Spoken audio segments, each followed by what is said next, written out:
Tatsuya est né dans la famille Yotsuba, l'un des clans de mages les plus puissants du Japon. Sa mère, chef du clan, a prié de tout son cœur pour que Tatsuya devienne un magicien surhumain. Lorsque le garçon est né, ils ont découvert qu'il ne savait pas utiliser la magie, et Tatsuya a été malmené et ignoré par tout le monde. Pour cacher le fait que son fils a été renié et maintenir une bonne image publique du clan, sa mère l'a désigné comme garde du corps de sa sœur. Depuis, Tatsuya n'a pas fait le deuil de ce que sa famille lui a fait subir, non pas parce qu'il ne le voulait pas, mais parce que toutes ces souffrances lui ont fait perdre toute émotion. Les trois jeunes gens arrivent au manoir, où ils sont accueillis par Onami, le garde du corps de leur mère. Ils se rendent à l'intérieur, tandis que Tatsuya est chargé de porter les bagages. Miyuki décide d'aller se promener. Sa mère lui dit d'emmener Tatsuya avec elle, ce qui ne plaît pas du tout à Miyuki. Miyuki se plaint intérieurement que Tatsuya soit son gardien alors qu'il est plus faible qu'elle, ce qui le rend inutile. Miyuki est soudainement arrêté par Tatsuya, mais l'un des trois hommes la heurte intentionnellement. Les trois soldats, qui ne sont pas en service, adoptent une attitude menaçante pour intimider les frères. Tatsuya demande aux soldats de partir, laissant entendre que ces trois hommes ne sont pas une menace. C'est Tatsuya qui est dangereux. Il est très sûr de lui, ce garçon. Le soldat donne un coup de poing magique que Tatsuya bloque. Miyuki n'en croit pas ses yeux, pensant qu'il a utilisé la magie pour le bloquer, mais elle sait que son frère ne peut pas utiliser la magie. Le soldat attaque à nouveau, et Tatsuya le contre facilement avec un coup de poing qui fait tomber l'énorme homme. Profitant de la situation, Tatsuya emporte Miyuki. Miyuki est stupéfaite par les talents de combattant inattendus de Tatsuya. De retour à la villa, Onami remarque immédiatement que Miyuki est bouleversé. Après avoir entendu ce qui s'est passé, Onami complimente Tatsuya, mais celui-ci répond que ce n'est que son devoir, ce qui laisse Miyuki perplexe. Sa sœur aînée, Maya, est souffrante et Miyuki doit se rendre à une fête pour dire au revoir à l'un des chefs de famille. Miyuki ne veut pas y aller et Onami lui donne des conseils sur la façon de cacher ses sentiments afin de ne pas ternir son image publique. Alors que les frères se rendent à la fête, Onami se plaint que Tatsuya ne peut pas être garde du corps s'il n'est pas un mage artificiellement amélioré comme elle. Miyuki arrive enfin à la fête avec Tatsuya. Elle salue officiellement Mitsugu, l'un des chefs de clan, qui l'emmène ensuite voir ses cousins, mais les garçons se précipitent immédiatement sur Tatsuya après l'avoir remarqué. Miyuki commence à être jalouse car elle n'a jamais vu Tatsuya sourire, alors qu'elle ne s'intéresse pas du tout à son frère. Mitsugu intervient immédiatement car il ne veut pas que les garçons parlent à Tatsuya. Miyuki réfléchit à la mauvaise situation domestique de la famille. Pour eux, Tatsuya est un outil dont on peut se passer pour protéger sa sœur. À cause de cette famille, elle ne l'a jamais aimé en tant que frère et elle pense qu'il ne l'a jamais aimé non plus, car il est forcé de la protéger au lieu d'être libre. Voyant la détermination de Tatsuya à remplir son rôle de garde du corps auprès d'elle, Miyuki décide de faire son devoir pour représenter sa mère auprès des autres membres du clan. Le lendemain, les membres de la famille décident de passer du temps libre à bord de leur yacht. Onami demande au frère de prendre une photo, mais bien sûr Tatsuya ne peut le faire sans demander la permission à sa mère. La mère accepte et Miyuki semble heureuse. Malheureusement, alors qu'ils prennent la photo, le yacht est attaqué par un sous-marin. Miyuki et Onami sortent leur CAD, un appareil qui leur permet de faire de la magie, mais Tatsuya n'a pas cet appareil. Soudain, ils voient l'ombre de deux torpilles dans l'eau et aucun de leurs sorts ne peut les défendre contre cette attaque dévastatrice. Soudain, Tatsuya utilise un sort pour détruire les torpilles. Miyuki ne connaît pas ce genre de sort, et Tatsuya ne devrait pas être capable d'utiliser la magie. Ce soir-là, Kazama, le capitaine de la base militaire voisine, recueille une déclaration sur l'incident. Les frères l'accompagnent jusqu'à la sortie et voient le soldat que Tatsuya a battu il y a quelques jours. Kazama demande au soldat de s'excuser, mais Tatsuya n'accepte les excuses du soldat qu'après le signe de tête de Miyuki. Peu après, Kazama invite Tatsuya à visiter la base de son unité. Le lendemain, sa mère prévoit d'assister à un événement réservé aux femmes et elle dit à Tatsuya de visiter la base car il pourrait y apprendre quelque chose. Miyuki demande si elle peut y aller aussi, car elle a besoin de comprendre le niveau de compétence de son garde du corps, c'est-à-dire le niveau de Tatsuya.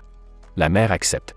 À la base, ils sont accueillis par Sanada, qui les conduit à l'endroit où les soldats s'entraînent à utiliser la magie de base sans dispositif, et Kazama invite Tatsuya à y participer.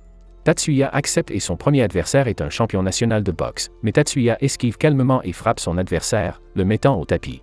Le suivant est une ceinture noire de karaté. Sanada commente la façon dont Tatsuya aborde le combat comme s'il s'agissait d'un vrai combat, en gardant ses distances au cas où le soldat aurait des armes cachées. Le match se termine par une attaque contrée par Tatsuya, qui bat son adversaire. Après avoir vu un jeune garçon battre des soldats entraînés, Kazama sent qu'il est sur le point d'être humilié et demande un dernier combat. Joseph, le garçon que Tatsuya a battu le premier jour, se porte volontaire, mais cette fois, le soldat doit se battre en utilisant la magie. Miyuki s'y oppose, mais Tatsuya souligne que l'utilisation de la magie est essentielle pour un magicien.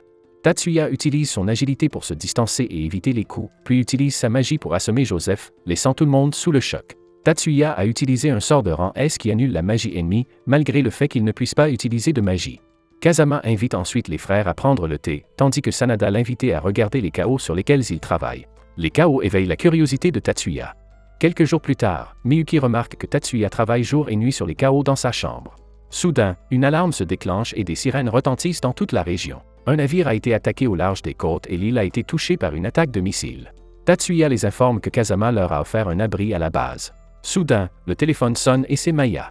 Sa sœur leur conseille de se réfugier à la base et d'enlever le limiteur de Tatsuya. Maya dit à Tatsuya de demander à Kazama de le transporter.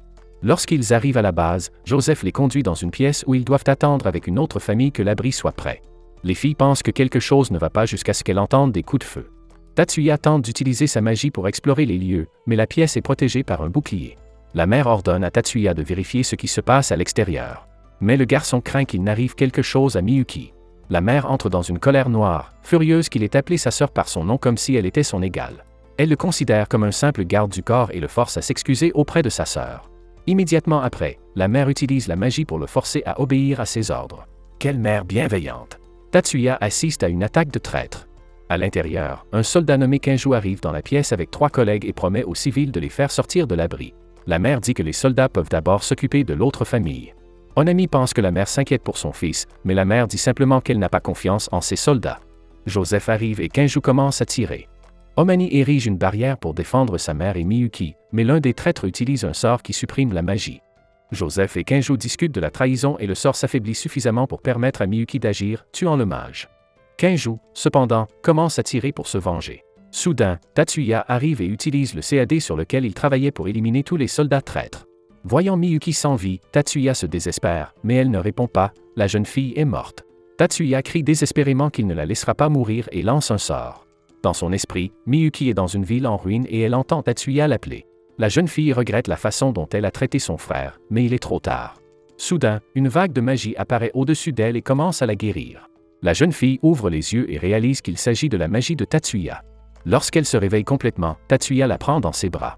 Elle lui rend son étreinte et lorsqu'il se lève pour sauver les autres, elle ne veut pas qu'il la quitte, mais elle voit le corps transpercé de sa mère. Elle l'appelle frère pour la première fois en toute sincérité et il les guérit, Onami et elle. La mère est toujours inconsciente et le médecin de la base militaire est obligé de vérifier son état. Kazama révèle que l'autre famille était la cible et que celle de Tatsuya a été prise comme collatérale. Kazama explique ensuite que l'ennemi contrôle les eaux près de l'île et les troupes terrestres sur la côte du village. Tatsuya demande à abriter sa famille dans l'endroit le plus sûr et il demande une armure pour pouvoir attaquer l'ennemi. Tatsuya doit venger le meurtre de sa sœur. Tatsuya part, mais Miyuki s'accroche à lui, lui demandant de ne pas partir. Tatsuya lui répond qu'il doit le faire car ils ont blessé la seule chose qui comptait pour lui. Il assure ensuite à Miyuki qu'il reviendra car personne ne peut le vaincre. La famille regarde Tatsuya et l'unité militaire se battre contre les traîtres. Onami déclare que Tatsuya désintègre les soldats ennemis grâce à sa magie et que lorsque ses camarades sont à terre, il les ranime. Miyuki demande à sa mère d'expliquer les paroles de son frère. Sa mère lui reproche de l'appeler frère, mais elle lui explique que Tatsuya est né en tant que magicien imparfait. Pour leur clan, la vraie magie consiste à modifier l'information et à lancer un sort spécifique. Mais le cerveau de Tatsuya n'est pas encore capable de modifier les informations magiques, il ne peut que les détruire. Sa mère a fait plusieurs expériences sur lui pour changer son cerveau avec de la magie, lui faisant perdre toutes ses émotions sauf son amour fraternel pour Miyuki. Mais comme toutes les expériences ont échoué, sa mère a décidé d'utiliser son pouvoir défectueux et son lien fort avec Miyuki, le forçant à devenir garde du corps. Miyuki est choquée par cette nouvelle et pleure en réalisant ce que Tatsuya a fait pour elle. Alors que la bataille touche à sa fin, 6 navires se détachent de la flotte ennemie et s'enfuient. Les soldats veulent intercepter leur fuite, mais le commandant de la base leur demande de s'éloigner. Tatsuya a mis au point un énorme CAD pour les tireurs d'élite. Remarquant le CAD, Onami demande la permission de se déployer pour soutenir Tatsuya. La mère accepte, semblant savoir ce qu'elle veut faire. Onami active ses boucliers pour se défendre afin que Tatsuya puisse se concentrer sur l'attaque. Tatsuya active son sort le plus puissant, détruisant toute la flotte et créant un énorme tsunami. Une fois la bataille terminée, Tatsuya regarde Onami mourir car elle a utilisé toute sa puissance magique en servant de bouclier. La jeune fille révèle cependant qu'elle est satisfaite d'avoir choisi d'accomplir son dernier devoir, ce qui lui a permis de mourir en tant que personne et non en tant qu'outil fabriqué par l'homme. Ces derniers mots devraient faire comprendre à Tatsuya qu'il n'est pas un outil. Malheureusement, la jeune fille meurt. Si vous avez aimé la vidéo, commentez avec « Nous sommes des personnes, pas des outils ». Abonnez-vous, commentez et laissez un « j'aime ». Merci d'avoir regardé cette vidéo.